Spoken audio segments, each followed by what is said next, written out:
৩৮ বছর পূরণ করেন ফুটবল কিংবদন্তি লিওনেল মেসি।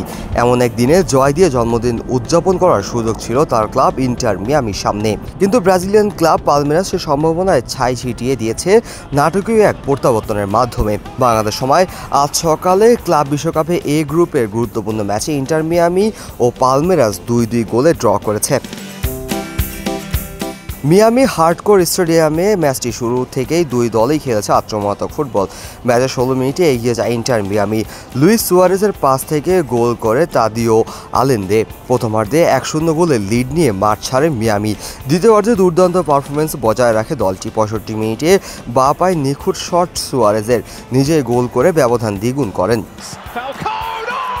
সেই মুহূর্তে মনে হচ্ছিল মেসির জন্মদিনে জয় দিয়ে উদযাপন করা হবে, কিন্তু পালমেরাস তখনও হাল ছাড়েনি। ৮০ মিনিটে বদলি খেলোয়াড় পলিনিও গোল করে ব্যবধান কমান। এরপর ৮৭ মিনিটে আরও এক বদলি ফুটবলার মিশরীয় গোল করে সমতায় ফেরায় ব্রাজিলের ক্লাবটিকে।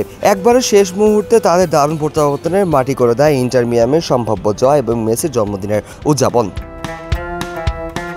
এই ড্রয়ের ফলে ৩ ম্যাচ শেষে পালমেরাস ও ইন্টার মিয়ামির পয়েন্ট সমান ৫ হলেও গোল ব্যবধানে এগিয়ে গ্রুপ এর শীর্ষ দল হিসাবে শেষ ১৬তে উঠে যায় পালমেরাস। মিয়ামি থেকে যায় দ্বিতীয় স্থানে। এদিকে বি গ্রুপে জমজমাট লড়াইয়ের মধ্য দিয়ে শেষ ১৬ নিশ্চিত করেছে পিএসজি। এর আগের ম্যাচে বোতাফিগোর কাছে হেরে কিছুটা চাপে ছিল দলটি, তবে সিয়াটল সান্ডার্সকে ২-০ গোলে হারিয়ে সেই সংখ্যা দূর করেছে তারা। পিএসজির হয়ে গোল করেন খিচা কাভারেস্কিয়া ৩৫ মিনিটে গোল করেন এবং আশরাফ হাকিমি ৬৬ মিনিটে গোল করেন। এই গ্রুপে ৩ দলের পয়েন্ট সমান ৬ হলো। গোল ব্যবধানের শীর্ষে থেকে শেষ ১৬তে ওঠে পিএসজি। বোতাফিগো দ্বিতীয় এবং আলতিতিকো গোলে ব্যবধানে পিছিয়ে থেকে বাদ পড়েছে। ফলে মেসির ৩৮তম জন্মদিন মাঠে বিজয় হাসি না পেলেও ক্লাব বিশ্বকাপে নাটকীয়তার উত্তেজনা যেন কোনো ঘাটতি ছিল না। ডেস্ক রিপোর্ট, খবরের কাগজ।